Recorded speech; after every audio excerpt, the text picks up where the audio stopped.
Olá! Está na hora de ficar bem informado em Libras. Quer saber mais sobre o nosso programa e ficar por dentro do universo da acessibilidade? Entra lá no facebook.com/Visual TV Brasil. Direto do Rio de Janeiro, o Visual começa agora.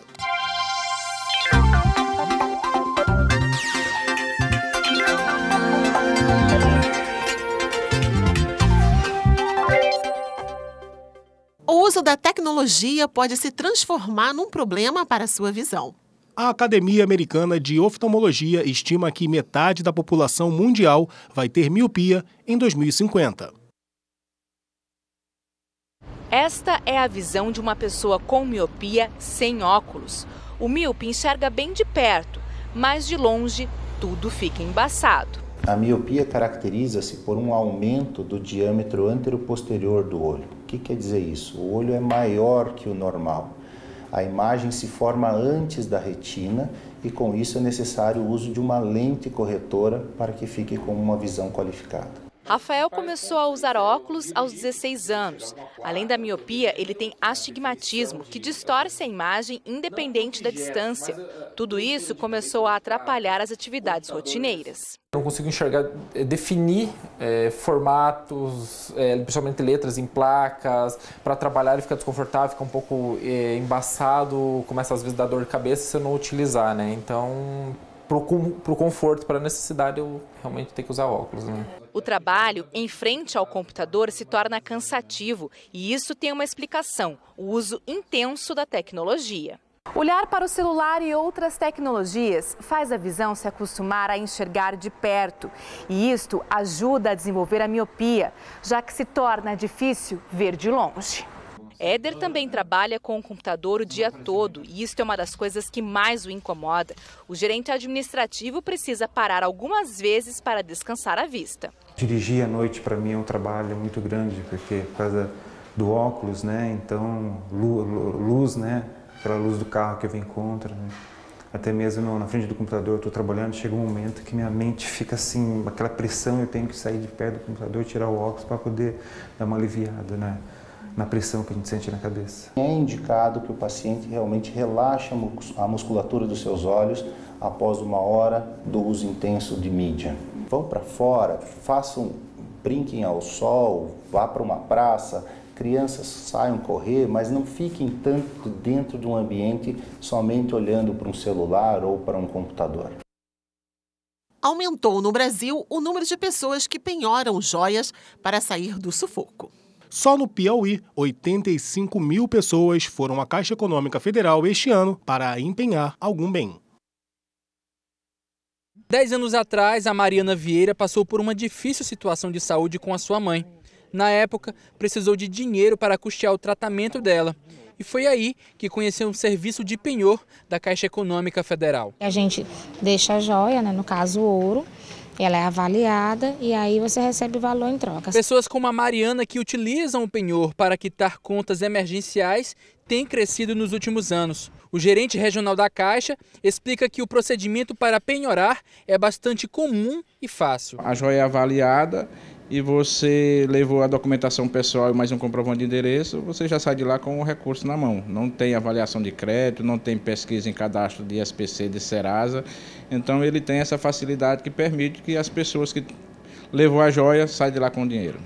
Só no primeiro semestre de 2017, o serviço de penhor da Caixa Econômica Federal movimentou 7,2 bilhões de reais em todo o país, um aumento de 11,3% em relação ao mesmo período do ano passado. No Piauí, 85 mil pessoas procuraram um serviço de penhor só este ano.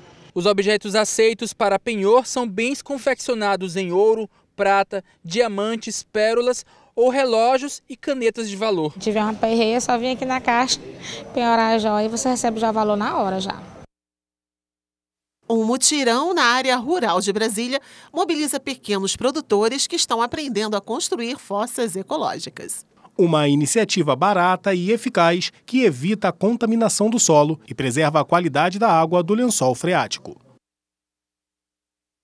Pela primeira vez, os moradores da Colônia Agrícola Núcleo Bandeirante se unem para o mutirão. Eles vão construir juntos 42 fossas ecológicas. Primeiro, uma aula sobre a importância de substituir as fossas negras pelas ecológicas e um passo a passo da construção. Mais da metade das propriedades do DF possuem fossa negra, né? Então, essa é uma alternativa também para os condomínios, para lotes pequenos. A fossa negra é um buraco no solo, coberto ou não, para onde vai o esgoto. Os dejetos infiltram na terra e contaminam o solo e os lençóis freáticos da região. Já a fossa ecológica é impermeável e cria um sistema de tratamento e reaproveitamento do material. Ela é barata, não exige manutenção e utiliza materiais que seriam jogados fora, como entulhos e pneus. A natureza ela tem uma capacidade de regeneração, mas ela não dá conta sozinha. A gente precisa auxiliar. Então, uma das coisas é a implantação das fossas, que isso vai viabilizar essa questão do saneamento, eles vão parar de poluir o meio ambiente. A fossa precisa ser escavada a pelo menos 5 metros das edificações, em um local ventilado e com incidência de sol. As paredes são impermeabilizadas com reboco grosso de cimento. O fundo é preenchido com entulho. Os pneus formam um túnel para onde vão os dejetos. O objetivo é formar uma câmara de fermentação, uma espécie de estufa, para decompor o material que vai servir de adubo para as plantas. Por fim, a fossa é preenchida com brita, areia e a terra da escavação. A última etapa é a plantação de árvores com folhas largas e que consomem muita água, como a bananeira. Ela serve como uma bomba, absorve a água e a matéria orgânica que antes iriam poluir os rios e as devolve para a natureza de forma limpa, por meio da transpiração. Sistema de mutirão, um chacareiro vai ajudando o outro. Terminou aqui, a gente vai para o próximo, terminou o próximo, a gente vai para o outro, até finalizar. De olho no mercado, tem profissional que usa a criatividade para atrair clientes. Muitos voltaram a prestar serviços personalizados e em domicílio. Eduardo está com 5 meses. Quando ele fica gripado ou está doentinho, Gláucia prefere receber a pediatra em casa.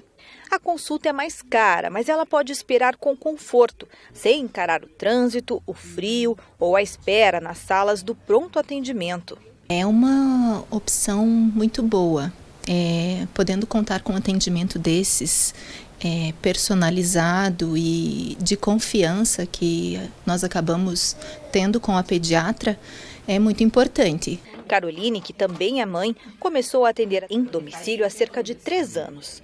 A médica acredita que este tipo de serviço reforça o relacionamento com o paciente e com a família. Para mim é muito prazeroso, porque assim eu consigo fazer o atendimento daquela família, não só do paciente. E pediatria tem muito disso, de resgatar o médico à moda antiga. Cada vez mais profissionais têm levado os serviços até o consumidor, em vez de esperar por ele. A Carolina é estilista e já se acostumou a carregar a máquina de costura por aí. Além de ajustar as roupas, ela oferece um serviço de consultoria de estilo. As peças mais complexas são levadas pela Carolina para o ateliê. Só que alguns consertos são tão simples que podem ser feitos aqui mesmo, na casa do cliente. Assim, o serviço ganha ainda mais comodidade e rapidez. Com a máquina de costura disponível, em poucos minutos as peças estão prontas. Formada em moda na Itália, Carolina trabalha tanto com consultoria quanto com reparo de peças de alta costura. É mais prático para o cliente, né? A vida é muito corrida, os dias acabam se tornando muito curtos, então a gente dá essa praticidade ao cliente, né? E acaba fazendo também um trabalho mais específico, mais pessoal com cada um, e dá essa consultoria de imagem, né? Aprender geometria é um desafio para a maioria dos estudantes e pode ser ainda mais difícil para aqueles que têm deficiência visual. Para ajudar jovens do Instituto Paranaense de Cegos, em Curitiba, estudantes adaptaram materiais didáticos. Vamos ver. A matemática nesta escola vai além dos cálculos. Os números foram a inspiração para um projeto de inclusão. A professora criou uma atividade em que as formas geométricas pudessem ter as áreas calculadas de maneira mais rápida por pessoas com deficiência visual. Nós utilizamos 2 tipos de material, o papel com amorça e o EVA com textura, para que eles pudessem identificar as figuras quando a gente estivesse explicando. E aonde era a altura da figura, a gente colocou uma cola relevo, porque daí quando eles passam a mão, eles conseguiam identificar. Para chegar ao resultado ideal, os alunos do Colégio São Paulo Apóstolo se encontraram com os estudantes cegos. Essa experiência foi muito boa para que a gente conseguisse ajudar, né? Entender o lado que eles sentem, a dificuldade que eles têm para ser inclusos na sociedade. Foi muito bom porque eu vi que eles gostaram do trabalho que a gente fez e que muda a forma da gente ver como eles vivem. Depois de terminar o trabalho, a professora e os alunos vão fazer kits e levar aos outros estudantes no Instituto Paranaense dos Cegos. Eles conhecem figuras geométricas, mas para entender como essas áreas se constroem, como isso acontece, é bem interessante que tenha um material que seja mais palpável para eles. Então, nesse sentido que foi importante, para eles terem essa visualização, digamos assim, né, mais tátil, do que de como se constrói. Os alunos com deficiência visual receberam as orientações de como usar o material e calcularam muito rápido as áreas das formas. Esse retângulo, você consegue passar a mão aqui e ver nas alturas quantos quadrinhos ele tem aqui na altura dele? 4. 4. E aqui? 6. 6. Então, um lado você chama a base, o outro você chama a altura. Esse material, se fosse na época que eu estudava, esse conteúdo ajudaria muito mesmo. Eu teria entendido o conteúdo bem mais rápido, seria bem mais prático, porque, na verdade, eu fui entender esse conteúdo mesmo quando eu conheci esse material. E o Visual fica por aqui. E você já sabe, para falar com a gente é só mandar uma mensagem pelo WhatsApp. O nosso número é 021 974 522 300. Tchau, muito obrigada pela companhia. Tchau, tchau para você.